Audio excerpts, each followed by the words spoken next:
Trudeau Institute is a non-for-profit biomedical research institute. Postdoctoral scientists would come and learn immunology and infectious disease research before going off into other leadership positions around the world and around the country. Trudeau Institute is one of the unique locations because it's located in the Adirondacks.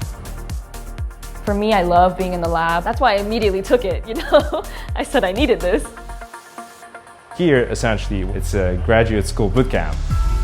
You're in the lab from 8 to 5 almost every day. We have access to top-line equipment. They have to actually do the work.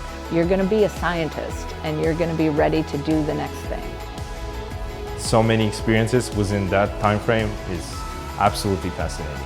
I'm here because of my deep curiosity to answer questions that have no answer yet.